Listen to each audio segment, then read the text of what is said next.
मुल्क में 78वीं यौम आज़ादी जज्बा हुब्बुल वतनी के साथ मनाई गई। जश्न आज़ादी के इस मौके पर सूबे की राजधानी लखनऊ में मुख्तलिफ जगहों पर परचम कुशाई के साथ सकाफती प्रोग्राम भी मुनक्किद किए गए। आदाब नाजरीन, इस्लाह टीवी में आपका खैर मकदम है और मैं शादाब अहमद।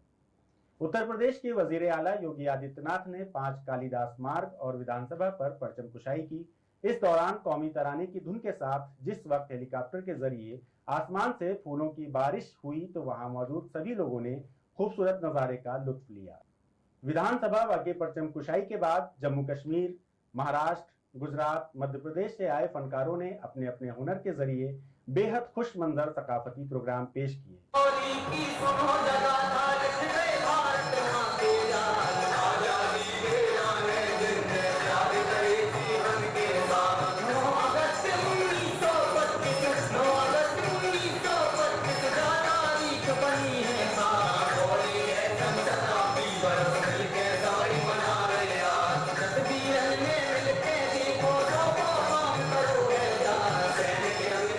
भारत माता की, भारत माता की, भारत माता की, वंदे वंदे वंदे।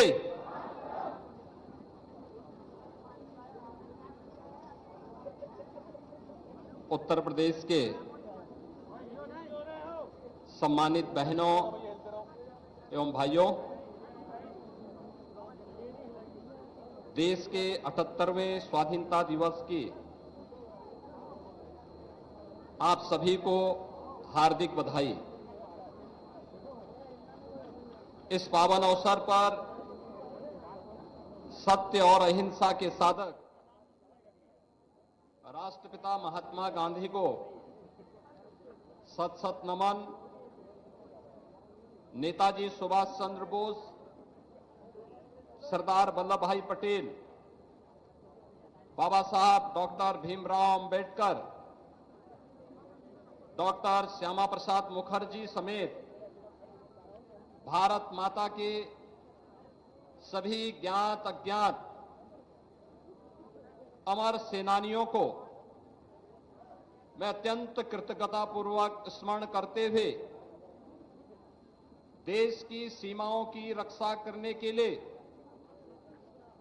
बलिदान हुए सभी वीर अमर सपूतों को नमन करते हुए मैं उन्हें विनम्र श्रद्धांजलि अर्पित करता हूं।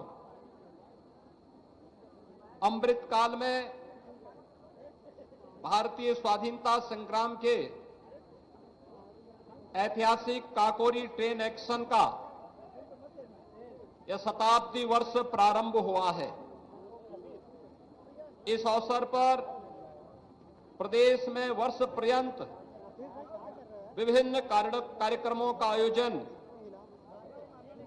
के माध्यम से हम देश की आजादी के महानायकों का स्मरण करेंगे।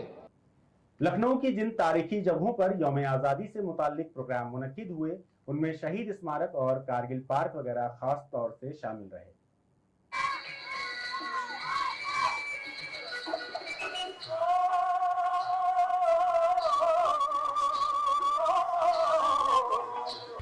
क्या नाम है आपका? सर मेरा नाम विजेता है। कहाँ से, किस स्कूल से आप लोग? राजकीय बालिका इंटर कॉलेज समीना।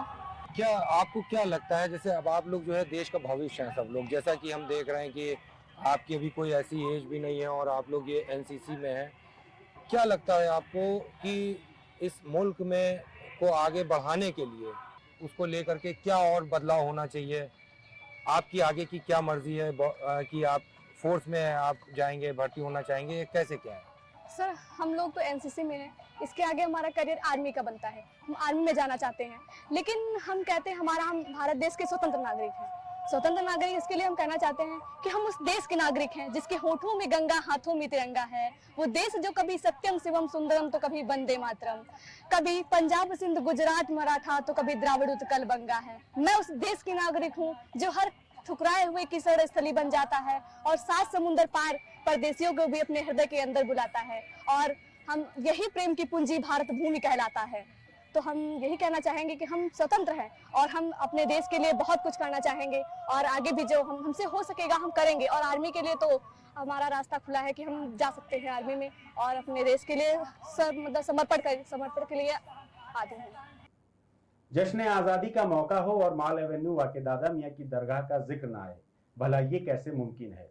क्योंकि हजरत ख्वाजा मोहम्मद नबी रजा शाह अलमारूफ दादा मियाँ की दरगाह यकजहती की एक मिसाल है, जिस पर आने वाले दूर दराज से ज़ायरीन हर मजहब से ताल्लुक़ रखने के साथ एक दूसरे के लिए फिक्रमंद भी रहते हैं। यौम आज़ादी पर इलाके के कॉरपोरेटर अमित चौधरी ने दरगाह पहुंचकर बच्चों के साथ आज़ादी का जश्न मनाया।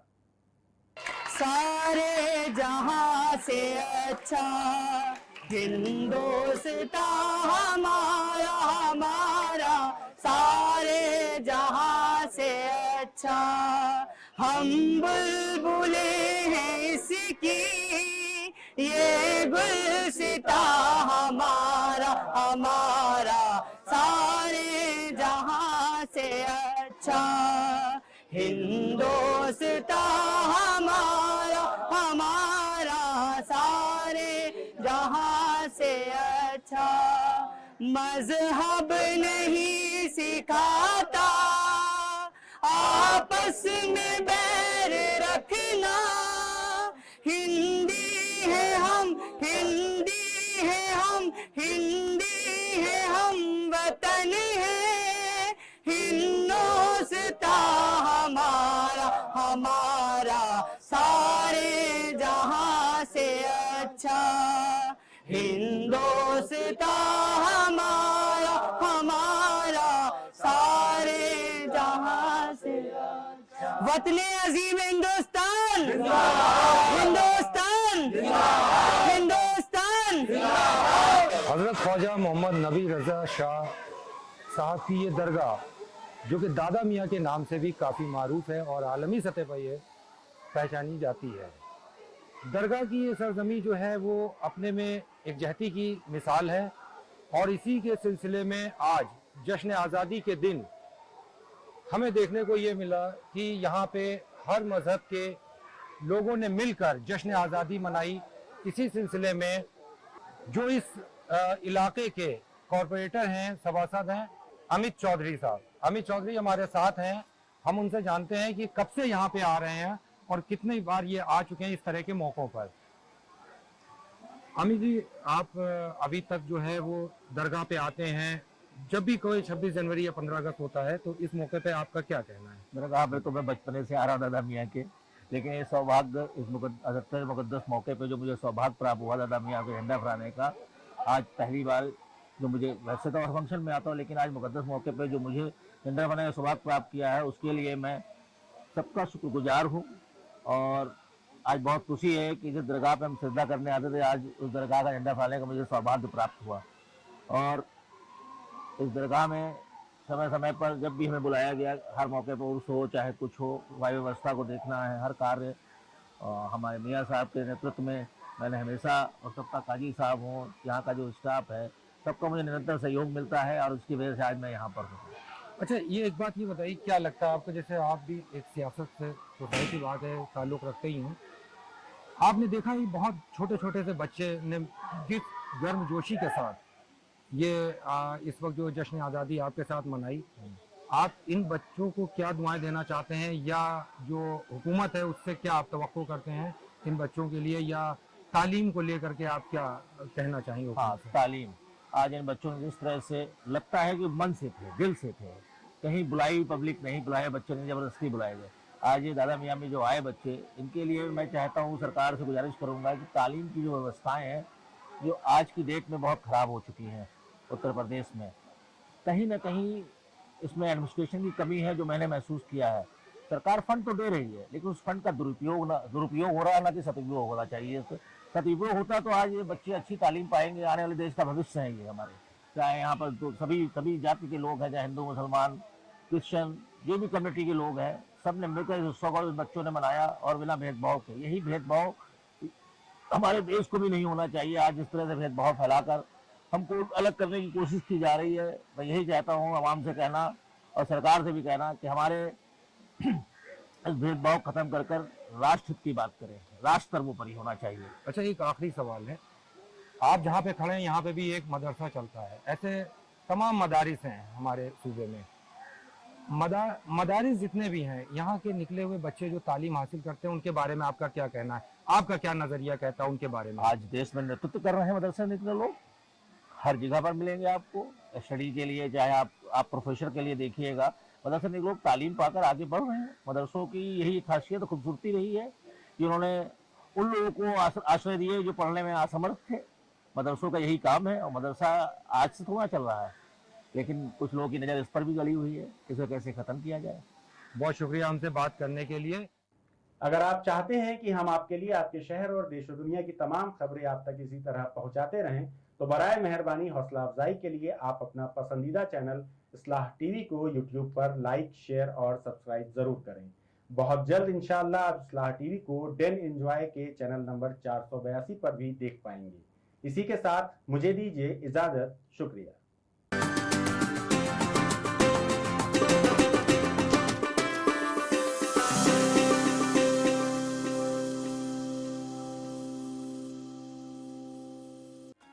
अगर आपको तलाश है उन जवाबात की जो आपको ज़हनी और रूहानी सुकून का एहसास दिलाए, आपके ईमान तवक्कल को मजबूती बख्शे, दीन की खूबसूरती और हकीकत से रूह शनास कराने के लिए नामवर उलमा और मुफक्करीन के खुतबात, दीनी व दीगर मसाइल से जुड़े आपके हर सवाल का जवाब मिलेगा कुरान और हदीस की रोशनी में। खवातीन और बच्चों के लिए मखसूस प्रोग्राम के जरिए रोजाना हर लम्हा सिर्फ इस्लाह टीवी पर। देखने के लिए अभी सब्सक्राइब करें।